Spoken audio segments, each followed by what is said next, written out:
మిత్రులారా, ఇప్పుడు కొత్త ప్రశ్నలు తమాషాగా వస్తున్నాయి. ఎంచేతంటే పల్లెటూళ్ళన్నీ క్రమంగా మాయమైపోతున్నాయి, పట్నవాసాలు వచ్చేస్తున్నాయి. ఒకప్పుడు పట్నం అంటే కూడా పలకరిస్తే పలికేవాళ్ళు ఇలాంటి వాళ్ళు ఉండేవారు. పట్నవాసాలు ఏమైపోయి ఇప్పుడు కాంక్రీట్ జంగిల్స్ అయిపోయాయి. అంటే విపరీతంగా సిమెంట్ కట్టడాలని, మట్టి అన్నది మీకు దొరకదు అక్కడ. కానీ మధ్య కొన్ని తమాషా క్వశ్చన్ అడుగుతున్నాను మన వాళ్ళు. ఏమండి, ఇంత గొప్పగా శుభ్రంగా కట్టుకున్నాను, ఇళ్లలోకి నల్ల చీమలు, ఎర్ర చీమలు, బల్లులు ఇవన్నీ వస్తున్నాయండి. బాబు, ఒకప్పుడు పల్లెటూళ్ళలో మీరున్నారంటే వాతావరణం అది గనక వాతావరణం అది ఉంటుంది. మొన్న కట్టుకున్నంతా కూడా ఆఖరికి న్యూస్ పేపర్ చదువుకోవడానికి ఉపయోగించే ల్యాబరేటరీలో కూడా 50,000 కట్టుకుంటున్నారే, మన నల్ల చెరువును చూస్తున్నాయి. దీని మళ్ళీ దానికి ఏం జోడించారు? వాస్తు శకునం ఉన్నాయమ్మా, కాదనటలేదు, వేళాకోళం చేయటం లేదు. ముందు కారణం ఏమిటంటే, మీరు ఇంత గొప్పగా ఇల్లు కట్టుకుని ఉంటున్నాము అనుకుంటున్నా నల్ల చీమలు రావడం అన్నది లోపల లంకెల బిందెలు వీటి పక్కనట్టే పెట్టండి. ముందు జరుగుతున్న తప్పేమిటో తెలుసునా? ఇంటి లోపల మీరు శుభ్రత పాటించటం లేదని అర్థం. మరి ఇంత గొప్పగా ఇల్లు కట్టుకుంటే, పల్లెటూళ్ళు కట్టుకున్నారు అనుకోండి, నల్ల చీమలు వచ్చాయి, ఓకే, బాధ లేదు. ఈ మధ్య అంటుంటారు, మా ఇంట్లో గబ్బెలం వచ్చింది. మీరు ఎక్కడ కట్టారు ఇల్లు? శ్మశానం పక్కన కట్టారు, మరి గబ్బెలం రాదు అక్కడ. నువ్వు అంచేత నువ్వు ఉన్న ఇల్లు ఎలాంటిదో చూసుకో, వాతావరణం ఎలాంటి చూసుకో. పల్లెటూళ్ళల్లో నల్ల చీమలు పాకుతూ ఉంటే లంకి బిందెలు దొరుకుతాయో దొరకవా అన్నది మనకి ఆ ధర్వణ వేదం చెప్పింది. నియమాలున్నాయి, అబద్ధాలు కావవి. ఇంతకీ చెప్పొచ్చేది, నల్ల చీమలు పాకుతుంటే దానికి రెమెడీ ఏమన్నా ఉందా? ఎంచేత దీనివల్ల ఎందుకు వస్తుంది దాంట్లో అంటే, నువ్వు మరి కట్టుకున్నావు కదా, 3 అంతస్తులు కట్టేతోటే 11 అంతస్తులు కట్టావు కదా నువ్వు. అంటే తవ్వాల్సిన లోతు కంటే ఎక్కువ తవ్వావు కదా, అప్పటికే నీకు లంకెల మీద దొరికితే నాయనా, ఇలాంటి అమాయకపు లక్షణాలు పెట్టుకుని ఎక్కడెక్కడో తిరక్కండి బాబు. లంకెల బిందెలు సంపదలు ఉంటాయి, కాదని అంటలేదు. కానీ నల్ల చీమలతో ఆధారంగా పెట్టుకుని చెప్తామంటే అది తప్పు. నల్ల చీమల్ని మీరు తిట్టిపోస్తున్నారు, మరొకటి అంటున్నారు. నల్ల చీమల సంగతి మనకి అధర్వణ వేదం చెప్పిందండి చాలా గొప్పగా. ఏమిటో తెలుసా? అది ఎవడో పట్టించుకో. ఉపజీకా ఉద్భరంతి సముద్రాత్ అధిభేషజం. చీమలకి ఇది ఎలా తింటున్నాయండి? మన ఇంట్లో ఆహారం తింటలేదే, ఏం చేస్తాయిట?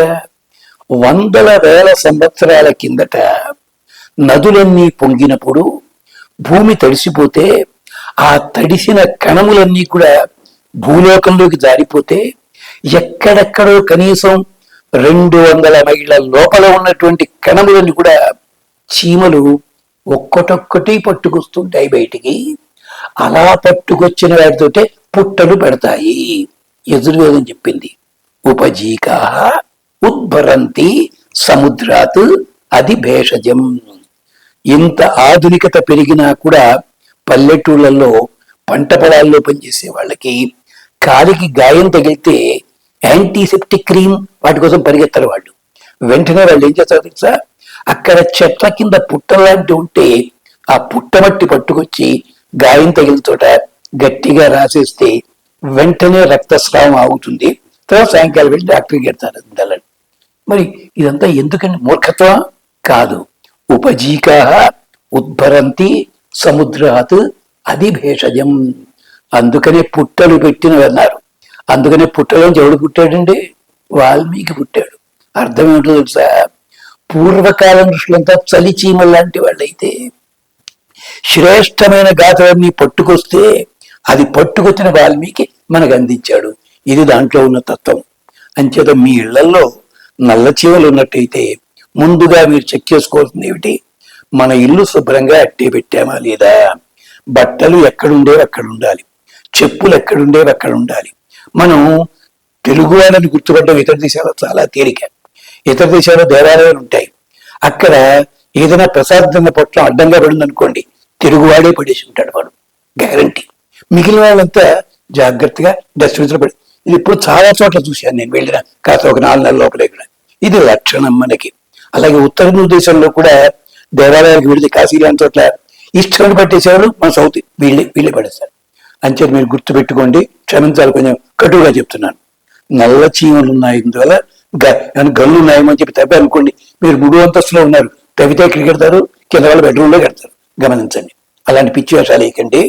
అలాంటి చోట నల్ల చీమలు వస్తే మనం అనారోగ్య పాలవుతున్నాము, అది గుర్తు పెట్టుకోండి.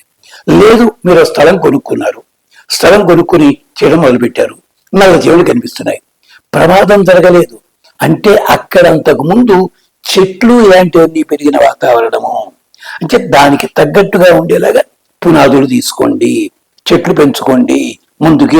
ఇవన్నీ కూడా, ఇదంతా కూడా అధర్వణ వేదంలో సుమారు 25 అధ్యాయాల్లో చెప్పారు.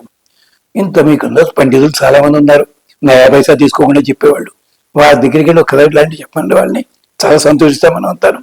అంచేత నల్ల చీమలు అన్నవి అరిష్టానికి ఎప్పుడు సంకేతము? మీరు శుభ్రంగా పెట్టుకున్నప్పటికి కూడా వస్తే అది అరిష్టము. అంతేకాదు, జబ్బు చేసిన మనిషి నిద్రపోతున్నాడు మంచం మీద, చీమలు వచ్చాయి అంటే జబ్బు చేసిన మనిషి తాలూకు గాయాలకు గాని శరీర ధర్మానికి గాని ప్రమాదం వస్తుందని అర్థం. అందుకని వైద్యం సరిగ్గా చేసుకోండి. ఇది సూచించడం, అపవిత్రత కోసం కాదు, సూచించడం. అలాగే చంటి పిల్లల బట్టలు ఉంటాయి, మీరు గమనించండి. ఇప్పుడు ఎవరికి అంత టైం లేదు. ఎంచేత అమ్మల్ని నాన్నల్ని కూడా ఐఏఎస్ ఐపీఎస్ ఆఫీసర్లు చేస్తున్నారు. మీరు ఐఏఎస్ అంటే ఇండియన్ సర్వీస్, ఐపీఎస్ అంటే ఇండియన్ ఇంటర్నల్ ప్రాపర్టీ సెక్యూరిటీ, వాళ్ళని చేస్తున్నారు.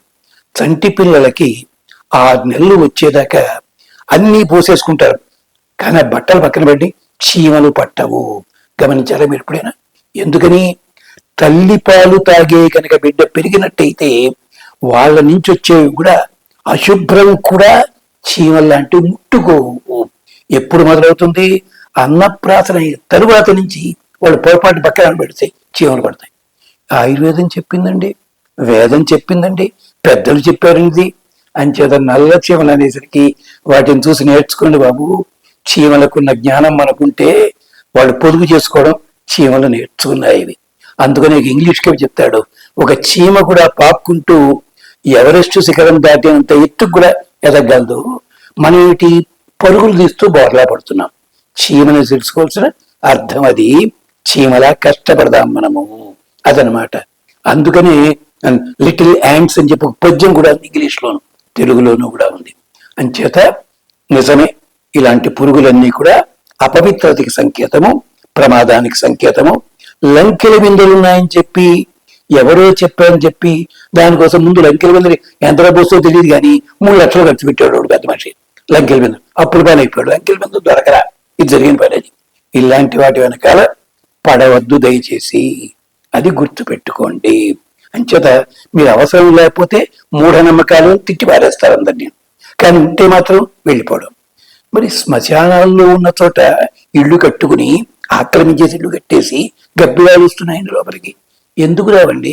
ఇవాళ మీరు శ్మశానం మూసేశారు, గబ్బిలాలు ఉన్నాయి, ఇక్కడ వస్తాయి, వచ్చి తీరుతాయి. అది గమనించండి, ఏమనుకోవద్దు. నేను పెద్దలని శాస్త్రం తెలుసుకుని అంటలేదు బాబు, గమనించండి. స్వస్తి.